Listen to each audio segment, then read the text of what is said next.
آپ کی روایت موجود ہے، فرماتے ہیں میں نبی پاک صلی اللہ تعالیٰ علیہ وسلم کی خدمت عالی مرتبت میں حاضر ہوا تو میں نے عرض کی یا رسول اللہ صلی اللہ تعالیٰ علیہ وسلم مجھے ایسی چیز بتائیں جو میں اپنے رب سے مانگوں۔ چیز مانگنی ہوتی ہے نا، بعض اوقات موقع ملتا ہے تو کئی دفعہ انسان امتحان میں آ جاتا ہے، کیا مجھے موقع مل گیا ہے، مجھے کہا گیا کچھ مانگ لو تو بھلا میں کیا مانگوں۔ حضرت عباس بن عبد المطلب رضی اللہ تعالیٰ عنہ نبی پاک علیہ السلام کے پیارے چچا جان ہیں، عرض گزار ہیں یا رسول اللہ صلی اللہ علیہ وسلم مجھے بتائیے میں اپنے رب سے مانگوں تو کیا مانگوں؟ تو حضور نے فرمایا رب سے عافیت مانگو۔ کہتے میں کچھ دن رکا، کچھ دنوں کے بعد پھر حاضر بارگاہ ہوا اور عرض کی یا رسول اللہ صلی اللہ تعالیٰ علیہ وسلم مجھے بتائیے میں اپنے مالک سے مانگوں تو کیا مانگوں؟ تو حضور نے پھر فرمایا اللہ سے مانگنا تو عافیت مانگنا۔ بزرگ فرماتے ہیں یہ عافیت کیا ہے؟ عافیت یہ ہے کہ یا اللہ ظاہری پریشانیاں، باطنی پریشانیاں، اے اللہ ظاہر کے میل کچیل بھی دور ہو جائیں، باطن کے بھی دور ہو جائیں، اے اللہ ہر معاملے میں، ہر آزمائش میں، ہر دکھ میں ہمیں تیری پناہ نصیب ہو جائے، یہ عافیت ہے۔ اور صوفیاء کرام فرماتے ہیں عافیت سے بڑی نعمت کوئی نہیں اگر کسی کو میسر آئے تو، عافیت سے بڑا حسن کوئی نہیں اگر کسی شخص کو یہ نصیب ہو جائے۔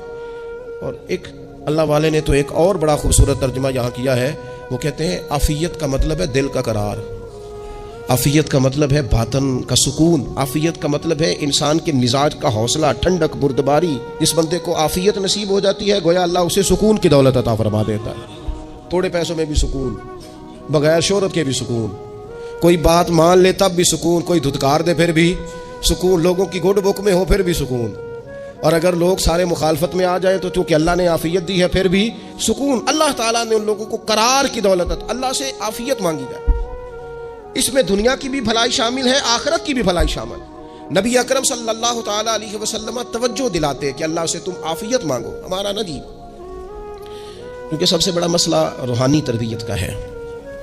ہمارے ہاں باتیں ڈھیر سارے لوگوں کو آتی ہیں اور بہت زیادہ آتی ہیں، منصوبہ بندی کرنا، پلاننگ کرنا، اپنے معاملات کو خود سے کیسے لے کے چلنا ہے، کیسے ٹھیک کرنا ہے، اپنے حق میں دنیا کو کس طرح قائل کرنا ہے، یہ ڈھیر سارے لوگوں کو آتا ہے، اور اپنے حق میں دلائل کس طرح قائم کرنے ہیں، اس میں بہت سارے لوگ خود کفیل ہوتے ہیں، انہیں کسی سے مشاورت کی بھی ضرورت نہیں ہوتی۔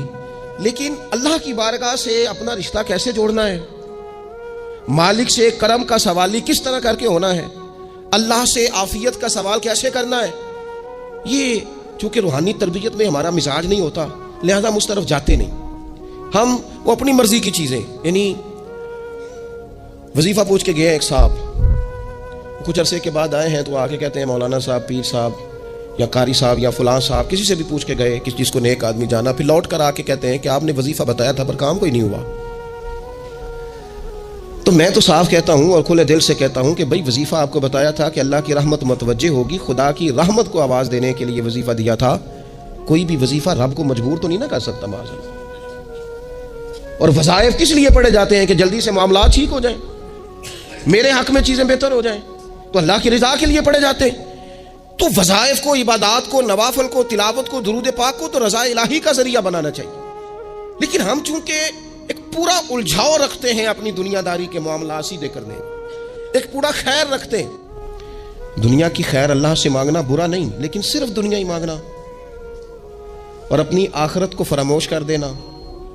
اللہ فرماتے ہیں والآخرۃ خیر وابقیٰ، آخرت تمہارے لیے بہتر بھی ہے اور ہمیشہ باقی رہنے والی بھی ہے۔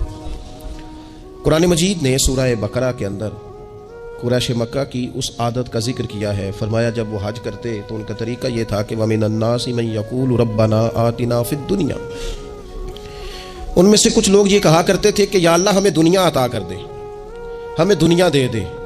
رب فرماتا ہے وَمَا لَهُ فِي الْآخِرَةِ مِنْ خَلَاقٍ، ان لوگوں کا آخرت میں کوئی حصہ نہیں، مانگی بھی ہے تو صرف دنیا، حج کر کے بھی دنیا، اللہ کے گھر جا کے بھی دنیا، شیخ کا بیعت ہو کے بھی دنیا، دینی محفل سے مراد بھی یہ، دینی اجتماعات کر کے بھی، دینی مدارس قائم کر کے بھی، خانقاہ کا، مسجد کا ماحول بنا کے بھی، اس سے بھی مطالبہ فقط دنیا کا۔ ان کفار کی اس عادت کو ذکر کر کے ہمیں سمجھایا گیا کہ جو فقط دنیا مانگتا ہے اس کا آخرت میں کوئی حصہ، اور فرمایا کچھ لوگ ایسے ہیں وَمِنْهُمْ مَنْ يَقُولُ رَبَّنَا آتِنَا فِي الدُّنْيَا حَسَنَةً، اچھا انہوں نے دنیا بھی مانگی تو صرف دنیا مانگی، حسنہ نہیں مانگی۔ اور یہاں فرمایا کچھ لوگ ایسے ہیں جو رب سے کہتے ہیں یا اللہ ہمیں دنیا میں بھی بھلائی عطا فرما، دنیا بھی دے تو ہاسا نہ دینا، وہ دنیا دینا جو ہمارے دین کو تقویت دے، وہ دنیا دینا جو ہمارے اعمال حسنہ کو مضبوط کرے، دینی معاملات کو تقویت دے، دنیا بھی وہی عطا فرما۔ اور ساتھ کہتے ہیں وفی الآخرۃ حسنہ، یا اللہ ہمیں آخرت میں بھی بھلائی ہی عطا فرما، وقنا عذاب النار، اور ہمیں دوزخ کے عذاب سے بچا، اولئک لہم نصیب مما کسبوا، فرمایا ایسوں کو ان کی کمائی ہی ملے گی، جو انہوں نے کیا ہے وہ خوش نصیبی انہیں ضرور میسر آئے گی، چونکہ دنیا بھی مانگ رہے ہیں، آخرت بھی مانگ رہے ہیں۔ ہمیشہ کوئی بھی کام کریں کسی قسم کا بھی، اس میں یہ دیکھیں کہ کیا اس میں میرے لیے کوئی ذخیرہ آخرت بنے گا، کیا یہ کام میری قبر میں، حشر میں، قیامت میں میرے لیے کوئی فائدہ مند ہوگا۔ میں بڑے درد سے عرض کرتا ہوں، بعض لوگ دینی کام کرتے ہیں اور ان سے جب سوالات کیے جاتے ہیں تو وہ بعض اوقات تکلیف دہ معاملہ ہو جاتا ہے کہ اس دینی کام کے پیچھے بھی وہ والا خلوص نہیں جو ایک مسلمان کا رب رسول کے ساتھ ہونا چاہیے، اس دینی کام کے پیچھے بھی کچھ دنیاوی مقاصد موجود ہیں۔ تو اگر بڑی پگڑی اور بڑے جبے کے پیچھے بھی ایک دنیا دار چھپا ہوا ہو، لوگوں کو تو دھوکہ دیا جا سکتا ہے، رب رسول کو تو نہیں نہ دیا جا سکتا۔ وہاں تو دلوں کا خلوص ہی پہنچتا ہے، وہاں تو نیتوں کا حسن ہی پہنچتا ہے۔ تو اللہ تبارک و تعالیٰ سے جب بھی سوال کیا جائے، دنیا اور آخرت کی بہتری کا سوال کیا جائے۔ وہ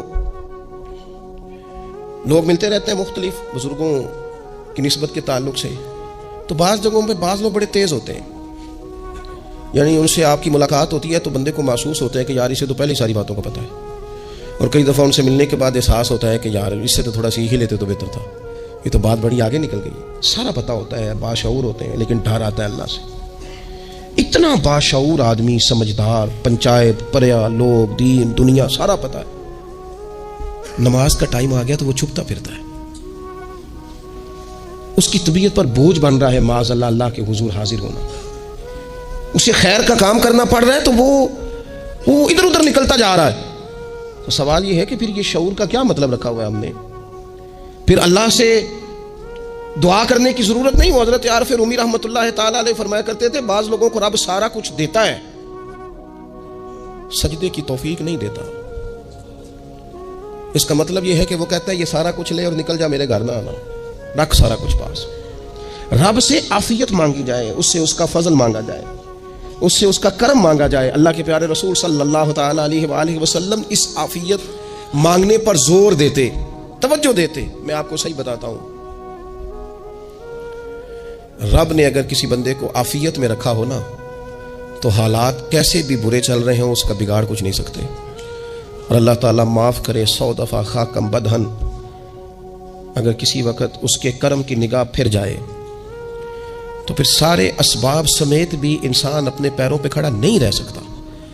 اس سے جب تک طلب کرم نہیں ہوتا، طلب عافیت نہیں ہوتی، اس کی بارگاہ سے جب تک بندہ مومن پورا رجوع نہیں کرتا، یہ عافیت اتنی اعلیٰ چیز ہے کہ نبی پاک علیہ السلام نے فرمایا آذان اور اقامت کے درمیان جو وقت ہوتا ہے اس میں دعائیں رد نہیں ہوتی۔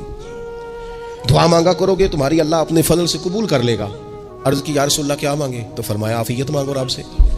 حضرت انس بن مالک حدیث کے راوی ہے رضی اللہ تعالیٰ عنہ، یہاں بھی فرمایا یہ عین قبولیت کا ٹائم ہے، اللہ سے عافیت مانگ لو، اس کی پناہ۔ ہم دعاؤں میں بھی محدود ہو جاتے ہیں، رب دا طالب کوئی نہ ملیا، جو ملیا طالب زردہ ہو، دعاؤں میں بھی حد بندی۔ بعض اوقات بچے بھی تربیت کرتے ہیں نا، ایک مولانا ہے، ان کا خیال ہے کہ انہوں نے مجھ سے کچھ پڑھا ہے تو کبھی کبھی استاد جی کہہ دیتے ہیں، بہت پرانی بات ہے، انہوں نے مجھے فون کیا کہ اگر آپ ابھی تشریف لائیں، تو میں نے کہا پتر دعا مانگ اللہ کو چھوٹی جی گڈی دے وے۔ تو اس بچے نے میری بڑی تربیت کی، کہنے لگا استاد جی اللہ کو لو منگنی ہے تو بڑی ساری منگو، آپ نے محدود کیوں کیا کہ بھئی یہ چھوٹی سی اللہ گاڑی کیوں اللہ چھوٹی دے، رب دے تو بڑی دے اور رحمت سے دے، اللہ سے مانگنی ہے نا جی۔ ہم تربیت نہیں لیتے۔ میں نے اس کا شکریہ ادا کیا، میں نے کہا بیٹے تو نے بڑی سونی بات کی، اللہ تجھے اس کا اجر عطا کرے، اللہ تجھے برکات عطا کرے۔ اگر آپ نے سیکھنا ہے تو پھر آپ سیکھ لیں گے، اور اگر نہیں سیکھنا تو پھر یہی کہنا ہے ساری عمر لنگ گئی بندہ کو نہیں ملیا، چونکہ مزاج نہیں ہے نا سیکھنے کا، اس لیے پھر ملا ہی کوئی نہیں، پھر ساری زندگی کو میسر ہی نہیں آیا، کسی نے نصیحت ہی نہیں کی، کوئی آنکھوں کو بھایا ہی نہیں، خود ہی بڑے سیانے تھے، خود ہی بہت بڑے تھے، اپنا قد بھی بڑا اونچا تھا، سب ٹھگنے چھوٹے اور کمزور اور بونے نظر آئے۔ عزیز بھائی، جب عافیت، ایک بزرگ تھے ہر وقت اللہ سے عافیت مانگتے تھے، ہر وقت اللہ سے عافیت مانگتے تھے، ہر وقت عافیت مانگتے تھے۔ لوگوں نے پوچھا، لوگ ان کو صالح جانتے تھے، نیک سمجھتے تھے کہ حضور آپ اور کوئی دعا مانگتے نہیں، عافیت ہی مانگتے ہیں۔ فرمانے لگے میں مانگا کرتا تھا شروع میں، بعد میں خیال آیا اور بھی دعائیں مانگا کرتا تھا، یہ احساس بعد میں نصیب ہوا۔ فرماتے میں مزدوری کرتا تھا، مال برداری کرتا تھا، ایک جگہ پہ ڈیوٹی کر رہا تھا تو تھک گیا، اور وہ جو کام لینے والے لوگ تھے ان کا رویہ بھی بڑا ترس تھا، تکلیف ہوئی، تو میں نے اپنے مالک کی بارگاہ میں عرض کی، مالک اگر 2 روٹی بغیر مجھے مشقت کے مل جائے دن میں تو تیری بارگاہ تو بڑی کریم ہے۔ کہتے ہیں میں نے یہ دعا مانگ لی، ذرا میں تھوڑا آگے بڑھا تو 2 بندے آپس میں لڑ رہے تھے، میں ان کی صلح کرانے کے لیے، انہیں بچانے کے لیے آگے بڑھا، تو میں جس کو چھڑا رہا تھا دوسرے نے میرے اوپر ضرب لگا دی، میرا بھی سر پھٹ گیا۔ تھوڑی دیر کے بعد وہاں پولیس آ گئی، وہ تینوں کو لڑنے والا سمجھ کے اٹھا کے لے گئے، مجھے جیل ہو گئی۔ 2 روٹیاں بغیر مشقت کے روز ملنی شروع ہو گئی۔ دعا مانگی تھی نا کہ یا اللہ 2 روٹیاں مل جائے نا بغیر مشقت کے، کہتے ہیں وہ 2 روٹیاں روز ملتی، کوئی کام نہیں کرنا پڑتا، پر جیل ہو گئی۔ فرماتے ہیں میں بڑا پریشان تھا، روز روٹیاں پابندی سے آتی اور بہترین آتی، کھانا ملتا۔ پھر کچھ عرصے کے بعد میں نے سوچا کہ یار یہ دعا تو قبول ہو گئی نا تیری، اب تو اگر اس پر کوئی الگ بات کرے گا تو وہ تو غلط کرے گا۔ کہتے پھر خود ہی میرے دل میں اللہ نے بات ڈالی اور میں نے عرض کی مالک 2 روٹیاں نہیں، مجھے تو عافیت چاہیے، مجھے تو عافیت دے، میرے اوپر تو کرم فرما، تو نظر رحمت کر، جے ایک قطرہ بخشے مینوں، ایک قطرہ بخشے مینوں تے کام بن جاندا ہی میرا، مہربانی کر، عافیت عطا کر۔ فرماتے ہیں پھر خدا نے کرم کیا، کہاں سے اسباب بنے میرے جیل سے چھوٹنے کے، کون کون میرے ضمانتی بنے اللہ ہی جانتا ہے۔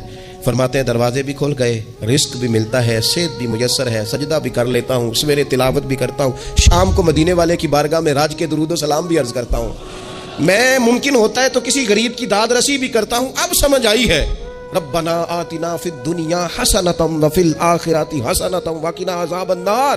اب سمجھ آئی ہے رب سے جب بھی مانگنا ہے عافیت ہی مانگنی ہے، اس سے کرم مانگ۔ ہم نے محدود دعائیں رکھی ہوئی ہیں، محدود، وہ جی فلانا کام میرا ہو جائے تو بھئی وہ ایک ہو گیا، اس کے بعد پھر نئی ٹینشن بن جائے گی، نہیں میں جی بچوں کی شادی کر لوں جی پھر میں فارغ ہوں۔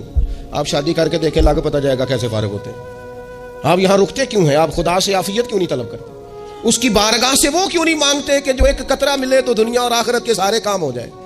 اس سے اس کی رحمت کا سوال کرے، اس سے اس کے کرم کا سوال کرے۔ اللہ کی بارگاہ میں بھی حاضر ہونا اور جچی تلی اور جناب ناپ تول کر اور محدود چیزوں کا سوال کرنا، مالک سے مانگے، اور وہ جب دیتا ہے تو دیتا بھی بے حساب ہی ہے، وہ جب عطا کرتا ہے تو کرم کے دروازے کھول کے عطا کرتا ہے، ورنہ تو ایک الجھن سے انسان نکلتا ہے دوسری میں الجھ جاتا ہے، ایک گتھی کو سلجھاتا ہے۔ پھر اقبال رو پڑے تھے، کہنے لگے میں عقل کی گتھیاں سلجھا چکا ہوں، یا رب مجھے صاحب جنوں کر دے، اللہ یہ بڑا میں نے ہیر پھیر دیکھ لیا، مجھے دیوانہ بنا، اب مجھے جنون ہو، اب میں کسی کے لیے رویا کروں، اب میں کسی کی یاد میں تڑپا کروں، اب میں رات کسی کے لیے میری آنکھیں بیدار رہیں، یہ بڑی ہو گئی دنیا داری، عقل کی گتھی حالانکہ نہیں سلجھتی، پر اقبال کہتے ہیں عقل کی گتھیاں سلجھا چکا ہوں، یا رب مجھے صاحب جنوں کر دے۔ اور پھر کہنے لگے بجھی عشق کی آگ اندھیر ہے، اب یہ مسلمان نہیں، یہ خاک کا ڈھیر ہے، تو مٹی بن کے رہ گیا کیا؟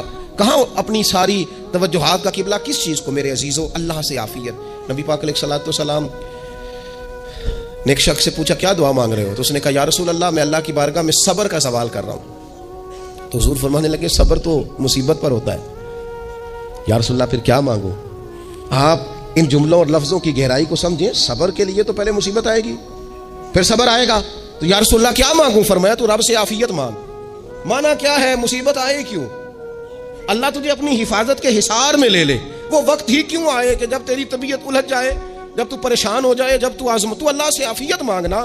جب تو عافیت مانگے گا تو اگر کبھی مشکل آئے گی بھی نا تو خدا پھر اپنے فضل سے مشکل سے نکلنے میں راستہ بھی بڑی جلدی عطا فرمائے گا اور تیرے اوپر فضل فرمائے گا۔ اگر عافیت، یہ جو ہم نبی پاک کی امت ہے نا، تو یہ ہمارے گرد اللہ کے فضل اور اس کی رحمت کا حصار ہے، یہ حصار ہے ہمارے گرد۔ وہ درویش نے کہا تھا نا کہ کروں شکر کتنا اور کروں فخر کتنا کہ تیرے کرم نے مجھے فائز المرام کیا، دیکھو بنا کے سید عالم کا امتی مجھ کو گناہ سے پہلے ہی بخشش کا انتظام کیا۔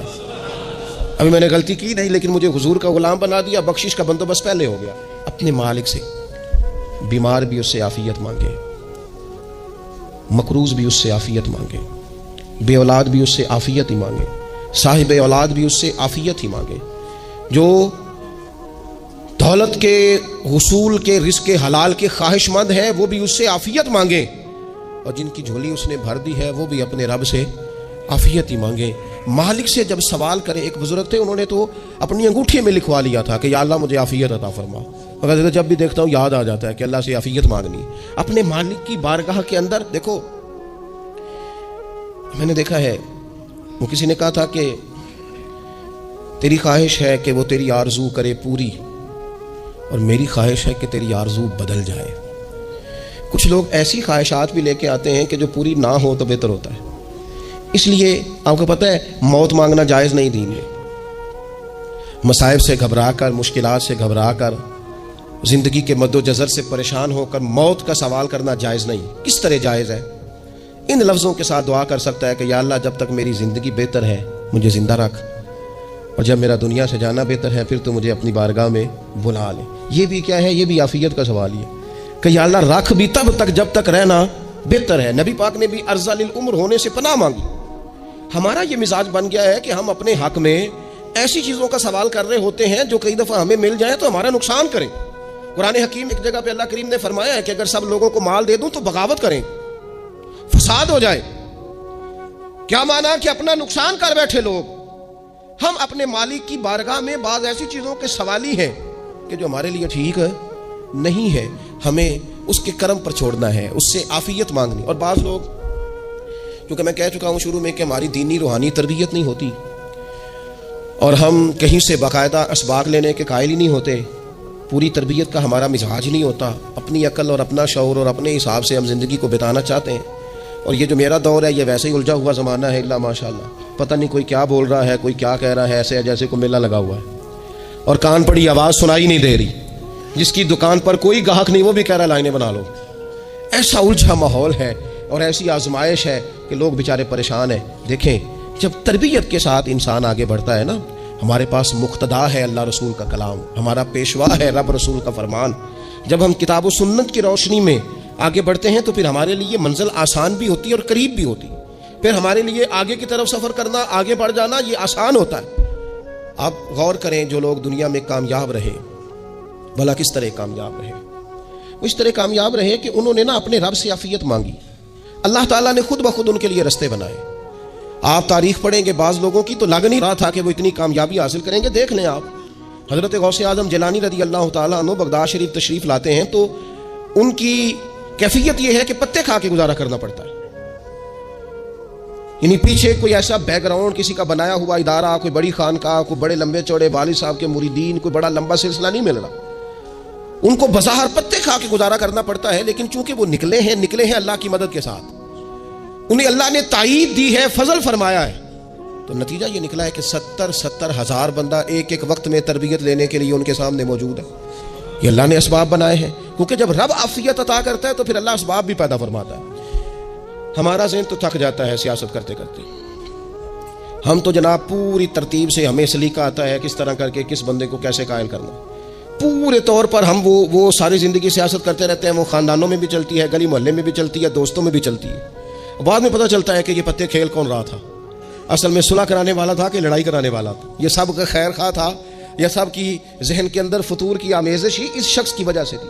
ہم چونکہ وہ خاص عافیت اللہ سے نہیں مانگتے، ہماری مخصوص سیاست ہوتی ہے سبھی کو راضی رکھو، اس کا نتیجہ یہ نکلتا ہے کہ ایک ٹائم آتا ہے کوئی بھی راضی نہیں رہتا۔ ہم اگر اپنے مالک کی طرف رجحان کریں اور اللہ نے جو ہمیں شعور دیا ہے اس شعور کو لے کر اللہ کی بارگاہ کی طرف بڑھیں، آپ یقین کریں اعلیٰ حضرت بریلوی رحمۃ اللہ علیہ کی کتابیں ہیں، ایک ایک کتاب پر PhD ہو رہی ہے، اور انہوں نے 150 سال پہلے بیٹھ کر جو کچھ لکھا تھا بائی نہیں لفظ بلفظ اس کی ضرورت آج محسوس ہو رہی ہے اور آنے والے وقت میں بڑھ رہی ہے۔ لیکن ان کے پاس کوئی ٹیم نہیں تھی، 50 لوگ نہیں تھے جو ان کے پاس بیٹھ کے لکھواتے، اپنا پریس نہیں تھا، ایسے لوگ نہیں تھے کہ جن کو پتا ہوتا کہ کتاب ہم کل چھاپیں گے اور اتنے فیصد یہ مارکیٹ میں نکل بھی جائے گی، ایسا کچھ نہیں تھا۔ کیا تھا؟ اللہ کی مدد ساتھ تھی، تائید ایزوی ساتھ تھی، اللہ نے اپنی عافیت میں رکھا تھا۔ قرآن مجید کی آیت کا ترجمہ کرتے ہیں نا اعلیٰ حضرت اہدنا الصراط المستقیم، یا اللہ ہمیں سیدھی راہ پہ چلا۔ بہت سارے مفسرین نے کہا اے اللہ ہمیں سیدھا راستہ دکھا، فرماتے ہیں اے اللہ ہمیں سیدھی راہ پر چلا۔ تو کسی نے کہا حضور یہ چلا اور دکھا میں کیا فرق ہے؟ فرمانے لگے دکھانے کا مطلب یہ ہوتا ہے کہ کسی نے پوچھا میں نے گجرانوالہ جانا ہے، تو دکھانا یہ ہے کہ اسے کہا یہاں سے باہر نکلو، روڈ پہ چڑھ جاؤ، سیدھے جاؤ گے، ایک پول آئے گا اسے کراس کرنا، نیچے اترنا، وہاں سے شہر شروع ہو جائے۔ پھر اس نے اگر کوئی اندرونی جگہ شہر کی پوچھ لی تو اس کو کہا کہ رائٹ ہو جانا، پھر لیفٹ ہو جانا، پھر آگے کسی سے مزید۔ یہ ہے راستہ دکھانا اور ایک چلانا۔ اس نے کہا میں نے گجرانوالہ جانا ہے، تو اس نے کہا ساتھ بیٹھنا میری گاڑی پہ، جہاں تو نے جانا ہے میں چھوڑ کے آتا ہوں۔ یہ راستے پہ چلانا ہے. یہ مقام تفکر ہے, آپ اس پر غور فرمائیں گے. کہتے ہیں یا اللہ تو ہمیں راستہ دکھائے گا, اور دکھاتا ہے, لیکن چاروں جانب شیطان بھی تو بیٹھا ہے نا, فتنے بھی تو ہے نا. تو اگر تیری رحمت ساتھ ساتھ رہے, مانا کہ محبت کے سفر میں ہر گام پہ 100 مشکل ہے, لیکن یہ سفر آسان بھی ہے اگر ساتھ تمہارا ہو جائے. اگر تو ساتھ چلے تو پھر یہ سفر مشکل ہے. ہارون رشید نا اپنے محل کی چھت پہ ٹہل رہا تھا, سب سے اوپر والے چوارے پر. نیچے سے حضرت بہلول دنا گزر رہے تھے, اوپر اس کے ساتھ سپاہی بھی تھے, گن مین بھی تھے. اس نے کہا یہ بابا تو ذرا اوپر اٹھاؤ. انہوں نے ایک ڈولی, ایک ٹوکری سمجھ لیں, اس کو رسیاں باندھ کے نیچے پھینکا. نیچے جو سپاہی تھے ان کو کہا کہ یہ بابا جی کو پکڑ کے اس میں بٹھاؤ. انہوں نے جبرن تھاما بابا جی کو, اس میں ڈالا, اوپر والوں نے کھینچ لیا. 2-3 منٹ لگے. ہارون رشید کے سامنے حضرت بہلول دنا پہنچ گئے تو تھوڑے ناراض بھی ہوئے کہ یہ کوئی طریقہ تو نہیں نا بلانے کا. ملاقات ہوئی تو کیوں بلایا؟ کہنے لگا ایک مسئلہ پوچھنا تھا. فرمانے لگے بادشاہ ہے نا, تیرے مسئلے پوچھنے کا بھی اپنا ہی انداز ہے, پوچھ مسئلہ. کہنے لگا بابا پوچھنا تھا کہ آپ اللہ تک کیسے پہنچے؟ حضرت بہلول دنا چپ کر گئے. 2-4 منٹ کے بعد کہنے لگے جس طرح ابھی زمین سے تیرے تک نہیں پہنچا, بالکل اسی طرح پہنچ گیا ہوں رب کریم کی بارگاہ تک. اور وہ بھی جو اس نے کرم فرمایا ہے, ورنہ میں تو نہیں سمجھتا کہ میں پہنچ گیا, وہ بھی اگر تیری خوش گمانی ہے. ہارون رشید کہنے لگا مجھے سمجھ نہیں آئی. فرمانے لگے تو بادشاہ جو ہے, اتنی جلدی کیسے سمجھ میں آئے گی تجھے بات؟ فرمانے لگے اگر میں تجھ سے ملنا چاہتا نا تو میں ایک درخواست لکھتا, پھر کسی وزیر سے سفارشی سائن کراتا, پھر وہ جمع کراتا, پھر مجھے ٹائم ملتا کہ فلاں دن فلاں تاریخ فلاں ٹائم آ جانا, پھر آ کے میں لائن میں لگتا. پھر بھی تو بادشاہ ہے, تیرا موڈ بنتا ملنے کا کہ نہ بنتا. جب میں چاہتا تو پتہ نہیں کتنا ٹائم لگ جاتا, جب تو نے چاہا ہے نا تو 1 منٹ بھی نہیں لگا. فرمانے لگے میں نے دعویٰ ہی نہیں کیا کہ میں جد و جہد کر کے پہنچوں گا, میں نے تو رب کی بارگاہ میں عاجزی کی ہے, پھر رب نے ہی کرم فرمایا ہے, اسی نے مہربانی کی ہے. مانا کہ محبت کے سفر میں ہر گام پہ 100 مشکل ہے, لیکن یہ سفر آسان بھی ہے اگر ساتھ تمہارا ہو جائے. اس کے کرم کا ساتھ رہا ہے, اس سے عافیت مانگی ہے, اپنے آپ کو اس کے سپرد کیا ہے تو اس نے کرم کر دیا. جب تک یہ مزاج نہیں ہم بناتے کہ مالک سے عافیت کا سوال کریں, اپنے آپ کو اپنے رب کے حوالے کر دیں, اس کی رحمتوں کے سپرد کر دیں, اتنی دیر تک زندگی میں ٹھہراؤ نہیں آتا, قرار نہیں آتا. مجھ پہ بھی چشم کروں اے میرے آقا, کرنا حق تو میرا بھی ہے, رحمت کا تقاضا کرنا. مجھ پہ بھی چشم کرم, تو کسی کو بھی اٹھاتا نہیں اپنے در سے, تو کسی کو بھی اٹھاتا نہیں اپنے در سے, کہ تیری شان آقا, کہ تیری شان کے شایا نہیں ایسا کرنا. مجھ پہ بھی چشم کرم, یہ تیرا کام ہے اے